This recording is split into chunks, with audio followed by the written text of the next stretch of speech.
আমি যখন ভাবির রুমে গেলাম, যখন আমি প্রস্তুত হচ্ছিলাম তখন কাজের মেয়ে দেখে ফেলে। ওর বয়স বেশি না, 14-15 হবে। তারপর কাজের মেয়ে বলল, আমি সাহেব বাড়িতে আসলে সব বলে দিব। আমি বললাম, তুই কি চাস তোকে সব দিব, তারপরও তুই আমাদের গোপন কথা বলবি না? কাজের মেয়ে তখন বলল, আমি চাই আমার সাথে এক রাত। বাকিটা গল্পতেই শোনাচ্ছি। আমি 22 বছরের যুবক, একটা ঔষধ কোম্পানিতে মেডিকেল রিপ্রেজেন্টেটিভ চাকরি করতাম। চাকরির কারণে আমাকে সবসময় ডাক্তারদের ভিজিট করতে হতো। একদিন বড় শহরের এক নামকরা হার্টের ডাক্তারের চেম্বারে গেলাম তাকে ভিজিট করতে। ডাক্তার এক রোগীকে দেখতে ছিল, আমি সেখানে বসে অপেক্ষা করতে লাগলাম। আমি বসে ডাক্তারের সহযোগীর সাথে গল্প করতে লাগলাম। তখন প্রায় রাত 9টা বাজে। এমন সময় এক সুন্দরী মহিলার সাথে একটা 16 বছরের মেয়েকে নিয়ে ঢুকতে দেখতে পেলাম। পরে জানতে পারলাম মেয়েটি মহিলার কাজের মেয়ে। মহিলার বয়স 25 হবে। দেখতে অনেক লম্বা আর অনেক সুন্দরী, যে কোনো ছেলে দেখলে তার প্রতি দুর্বল হয়ে পড়বে। আমি তার দিকে চেয়ে রইলাম। সে একটা হাতা কাটা চিকেন কাপড়ের জামা পরেছে। মহিলা আমার দিকে তাকিয়ে মুচকি হেসে বলল, আমি ডাক্তার দেখাবো, আমি ডাক্তারের অ্যাপয়েন্টমেন্ট চাই। ডাক্তারের সহযোগী ফাইল চেক করে বলল, আপনাকে 3 দিন পরে আসতে হবে, এর আগে সম্ভব না। মহিলা বলল, না ভাই প্লিজ, আমাকে কালকে ব্যবস্থা করে দিন। কিন্তু সহযোগী বলছে, না ম্যাডাম, কালকে কোনোভাবে সম্ভব না। এবার মহিলা কাউন্টারের সামনে এসে একটু ঝুঁকে আমার দিকে তাকিয়ে কেমন একটা হাসি দিয়ে বলল, আপনি একটু চেষ্টা করে দেখেন না। আমি তার দিকে চেয়ে রইলাম। আমি ভাবলাম এর সাথে খাতির হলে মনে হয় কিছু লাভ হবে। আমি বললাম, আপনি একটু বসেন, ডাক্তার ফ্রি হলে আমি আলাপ করে দেখছি। কিছুক্ষণ পর ডাক্তার ফ্রি হলে আমি তার রুমে গিয়ে বললাম, আমার এক পরিচিত রোগী আছে, আপনাকে কাল একটু সময় দিতে হবে। যেহেতু ডাক্তারদের আমরা অনেক সুযোগ সুবিধা দেই, তাই সে তার সহযোগীকে ঢেকে সব চেক করে আমাকে বলল, কালকে সকাল 10টায় আমি সময় দিতে পারবো। আমি এসে মহিলাকে বললাম, সকাল 10টায় সে আসতে পারবে কিনা। সে রাজি হলো এবং আমাকে অনেক ধন্যবাদ দিল। আমিও তার সাথে চেম্বার থেকে বের হয়ে এলাম। তাকে বললাম, ডাক্তার সাহেবকে বলেছি আপনি আমার পরিচিত, তাই সে রাজি হয়েছে। সে বলল, তাহলে কালকে আমার জন্য আপনাকে আবার আসতে হবে। আমি বললাম, এতে কোনো সমস্যা নেই, আপনার মতো সুন্দরী মহিলাকে সাহায্য করতে পেরে ভাল লাগছে। তার চেহারায় একটা হাসি দেখলাম।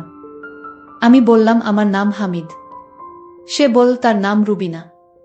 সে বিবাহিত, তার স্বামী সিঙ্গাপুর থাকে, সেও 15 দিনের ভিতর সেখানে চলে যাবে। সবকিছু রেডি হয়ে গেছে। এখানে সে আর তার শ্বশুর শাশুড়ি থাকে। আমরা আলাপ করতে করতে হাঁটতে লাগলাম।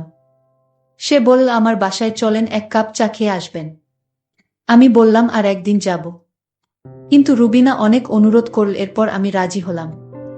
তারা দুজন একটা রিকশায় উঠল। আমি আমার হোন্ডা নিয়ে তাদের পিছু পিছু গেলাম। তাদের বাসায় যেয়ে তার শ্বশুর শাশুড়ির সাথে আমার আলাপ করিয়ে দিল। তারা আমাকে অনেক ধন্যবাদ দিল তাদের বুকে সাহায্য করার জন্য।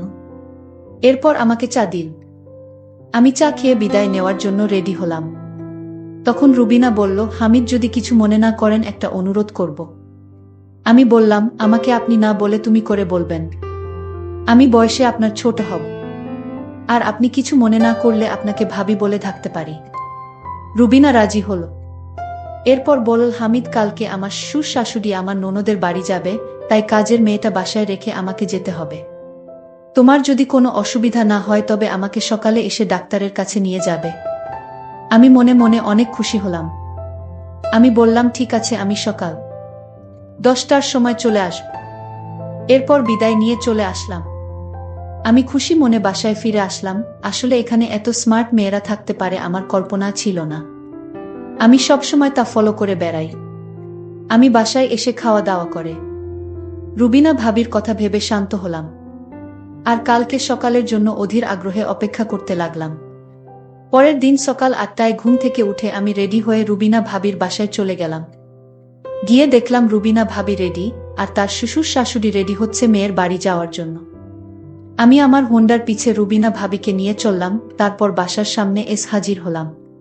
আমি একটু লজ্জা পেলাম, জানি না রুবিনা ভাবি কি ভাবছে আমার সম্পর্কে। আমার কেন জানি মনে হল রুবিনা ভাবি ইচ্ছাকৃতভাবে আমার মোটরসাইকেলে উঠছে। এভাবে চলতে চলতে প্রায় আধা ঘন্টা লেগেছিল। ডাক্তার সাহেব তখনও আসে নাই, তাই ভাবি ওয়েটিং রুমে বসে অপেক্ষা করতে লাগল। আমিও ভাবির সাথে একটু দূরে বসে গল্প করতে লাগলাম। আমি বারবার ভাবির দিকে তাকাচ্ছিলাম। ভাবি ব্যাপারটা বুঝে মুচকি মুচকি হাসতে লাগল। কিছুক্ষণ পর ডাক্তার সাহেব এসে ভাবিকে দেখল।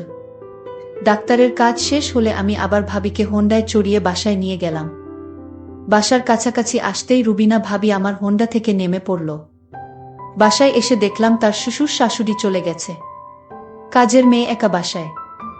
ভাবি আমাকে বসতে বলে কাজের মেয়েকে নিয়ে ভিতরে গেল। একটু পর ভাবি বলল, আমার ল্যাপটপ কালকে রাতে হঠাৎ হ্যাং হয়ে আছে। তুমি কি দেখবে, কি সমস্যা? আমি বললাম, ঠিক আছে ভাবি, কোথায় নিয়ে আসেন? রুবিনা ভাবি বলল, আমার বেডরুমে আছে, তুমি আস। আমাকে বেডরুমে নিয়ে তার ল্যাপটপ দিয়ে বলল, তুমি দেখ, আমি একটু কাজ করে আসছি। কাজের মেয়েকে বলল আমাকে চা দিতে। আমি ল্যাপটপ নিয়ে স্ক্যান করে ভাইরাস মুক্ত করে দিলাম। তারপর রিস্টার্ট করে দেখলাম ঠিকমতো কাজ করছে। আমি তখনও ল্যাপটপ নিয়ে ঘাটাঘাটি করছি। প্রায় 10 মিনিট পর রুবিনা ভাবি আসল।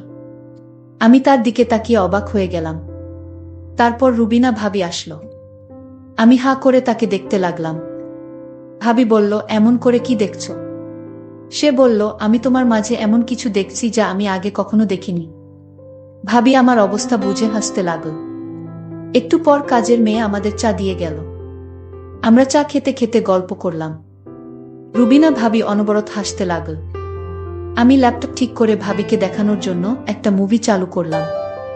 আর সাথে সাথে একটা বাজে ছবি চালু হলো। আমি কি করব বুঝতে না পেরে ভাবির দিকে তাকালাম। রুবিনা ভাবি হাসতে লাগল। হাসতে হাসতে বলল, দেখ হামিদ, আমি প্রায় 1 বছর হলো একা একা থাকি। আমারও তো কিছু পেতে ইচ্ছে করে। কালকে তোমাকে ডাক্তারের চেম্বারে দেখে আমার ভিতরে কেমন জানি করছে। তোমাকে নিয়ে আমার মনের ভিতর একটা আশা জাগলো। আমি ল্যাপটপ বন্ধ করে উঠে দাঁড়ালাম। রুবিনা ভাবি হেসে উঠে গিয়ে রুমের দরজা বন্ধ করে দিল। রুবিনা ভাবি দরজা বন্ধ করে আমার সামনে আসলো। এমন সময় হঠাৎ করেই দরজার বাহির থেকে 16 বছরের কাজের মেয়েটা নখ দিয়ে ডাক দিল। আমি মনে মনে বললাম, আসার আর সময় পেলি না। রুবিনা ভাবিকে কাজের মেয়ে বলল, আপনি ওনাকে নিয়ে এখানে কি করছেন? রুবিনা ভাবি বলল, আমি যা খুশি তাই করছি। তোর তো সাহস কম না, আমি এখানে কি করছি তাই তুই জিজ্ঞেস করলি আমারে? কাজের মেয়ে বলল, ম্যাডাম, আমি তো খারাপ কিছু বলি নাই। ম্যাডাম বলল, তুই এখন যা, তোর রুমে গিয়ে ঘুমা। কাজের মেয়ে তখন বলল, ঠিক আছে ম্যাডাম, আমি যাব, কিন্তু আপনারা যা করছেন তা কিন্তু মোটেই ভালো না। সাহেব বাড়িতে আসলে আমি সব বলে দিব। কাজের মেয়ের মুখে এইসব কথা শুনে আমার মেজাজটা এত খারাপ হলো। আমি বললাম, এই ছোট লোক, আমি এখানে কি করছি যে তুই আমার স্বামীকে বলবে? ম্যাডাম, আপনি তো ভালো করে জানেন কি করতে চাইছেন। বাহিরের একটা লোক রাতের বেলায় কারো বাসায় এভাবে থাকতে পারে? আমি বললাম, তুই কাল থেকে এই বাসায় আসবি না। আমি তোর চেহারা দেখতে চাই না। তুই দিন দিন বড় পাকামি করছিস।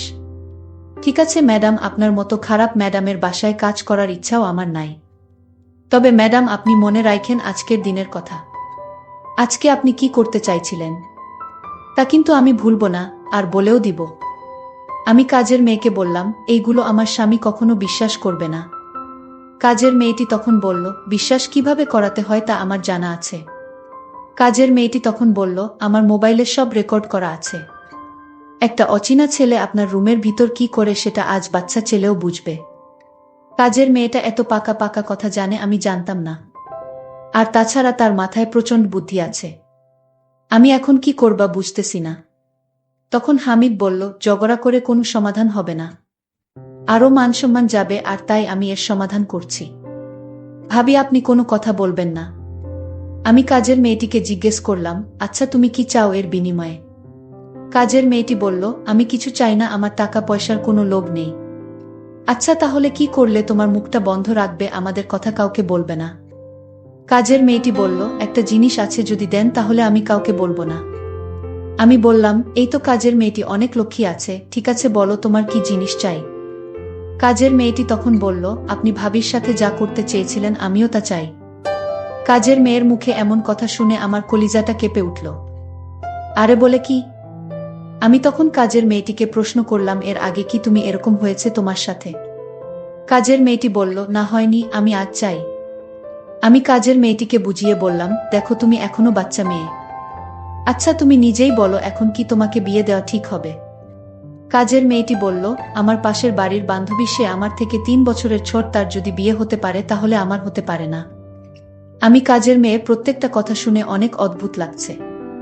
আমি তখন কাজের মেয়েটিকে দমক দিয়ে বললাম, তুমি যে এসব বলছো তোমার কি ভয় করছে না? ভয় করবে কেন, আজকাল তো এসব বিষয় পানিভাত। আরে বলে কি, আচ্ছা ঠিক আছে, আমি যদি তোমার কথা রক্ষা না করি তাহলে তুমি সব বলে দিবে তাই তো? যদি আপনি আমার কথা না রাখেন তাহলে আমি অবশ্যই বলে দিব। এতে আপনারও সমস্যা হবে আর ম্যাডামেরও সমস্যা হবে। আমি তখন কাজের মেয়ের সাথে কথা বলে পারছিলাম না, আর তাই তার প্রস্তাবে আমি রাজি হলাম। রুবিনা ভাবি বলল, আপনি কি বলছেন এসব? ও কি পারবে আপনার সাথে? আপনি কি পাগল হয়ে গেছেন নাকি? আমি বললাম, দেখো, ওর মুখ চাপা দিয়ে কথা ডেকে রাখার জন্য এছাড়া আর আমাদের উপায় নাই। সে পারুক আর না পারুক সেটা তার বিষয়, আমি চেষ্টা করে তো দেখতে পারি। রুবিনা, ঠিক আছে, আপনি যা ভালো মনে করেন তাই করেন, পরে সমস্যা হলে আপনি বুঝবেন। সেই চিন্তা তোমার করতে হবে না, আমি সব সামলে নিব। আমি তখন কাজের মেয়েটিকে বললাম, কোথায় যেতে হবে বলো? কাজের মেয়েটি বলল, এই বাসায় আরও একটি রুম আছে, যে রুমে আমি রাতে একা থাকি সেই রুমে। কোথায় সেই রুম?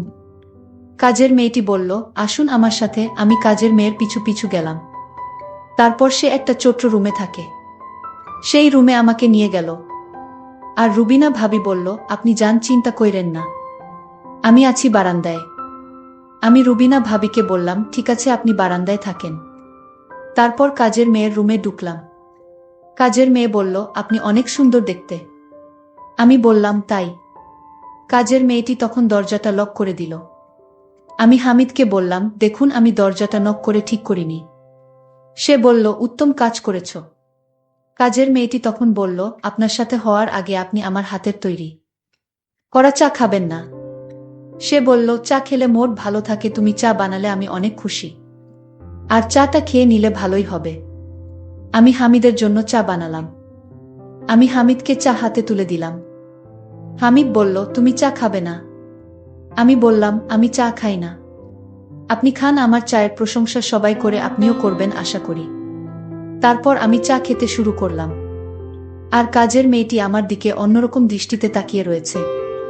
আমি চা খেতেই আমার বুকের ভিতরটা মনে হচ্ছিল পুড়ে যাচ্ছে।